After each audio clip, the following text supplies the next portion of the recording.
Hi, we're Team 5 and our members include Sakshi Chomwal, Devika Singh, Sneha Elizabeth Koshy and Geetika Prasad.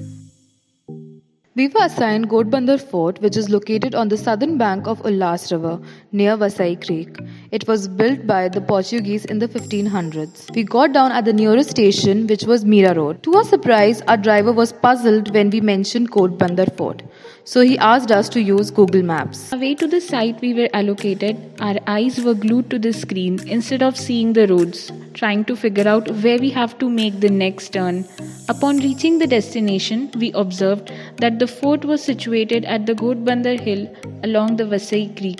The site was bustling with kids playing cricket, people living in the village engaged in their daily chores, construction workers moving around, grinding raw cement and carrying sacks or quicklines were all around us. There were monkeys, a lot of monkeys, who accompanied us wherever we went. On our way to the fort, we were warned by a child that the monkeys may slap us if we misbehave. Once upon a time, the richest son of north of Goa, Martin Alfonso, owned a town known as Ghodbunder. For 200 years, the Portuguese ruled the area with Basian as their capital. During their reign, they built a fort after sensing a threat from the Marathas. Now their days were counted. In the 18th century, Marathas rose to power. A battalion under Chimmajiappa laid siege on the fort in the course of their attempt to capture Thane. We interpreted the fort through different layers like religion, architecture, the people around, the folklores, and the flora that surrounds it. One of the most peculiar things about the village is its demographic. It houses an ancient Portuguese church and a Muslim dargah. It hosts people who predominantly belong to the Maratha community and a small section of the Anglo-Catholic community. The church presents a very ethnic Portugal style of architecture with its circular chancel and a dome-shaped structure covering the top. After the British took control of the area, the same church was known to have transformed into the collector's residence before converting it into an MTDC guest house.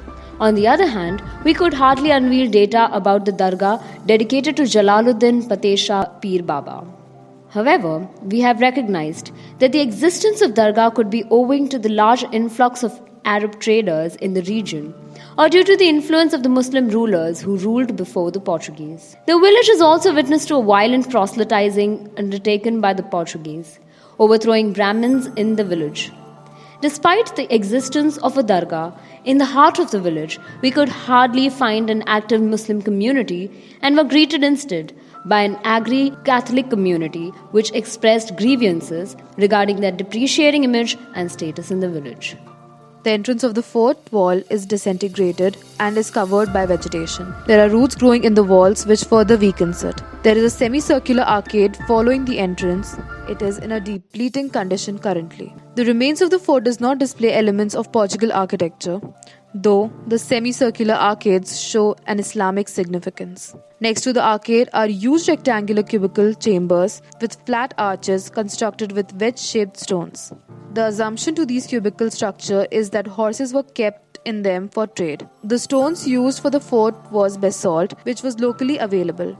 Within the enclosure of the fort is a circular flat-top bastion. Next to the bastion is a huge water tank, a mark of medieval age construction by Mughal Empire. Before the tank is an open courtyard. Currently, the entire area was under maintenance and restoration, and hence it has lost its original structure.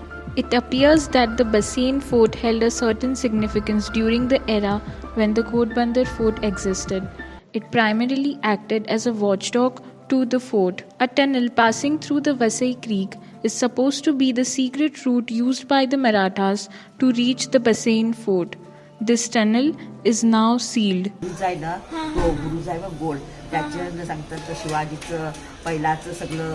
साहित्य आहे त्याचं. अच्छा सांगतात असं साहित्य आहे त्याचं पण तो गुरुच आहे ना असा गोल तो खोलत नाही कारण काही असणार असं शिवाजीचं काय असतात म्हणून असं संशय आहे. One thing that immediately stood out to us was the flora around us. The fort was covered in plants, flowers, leaves, bushes, and weeds. The structure overlooked a large land of mangroves as well. Not only that, there were roots that were growing inside the fort. Upon reading further about the fort, we came to know that the same vegetation was the cause for the decay of the structure. This decay still does not tamper with the spirits of the community that resides in this area and those who visit such forts to appreciate its heritage.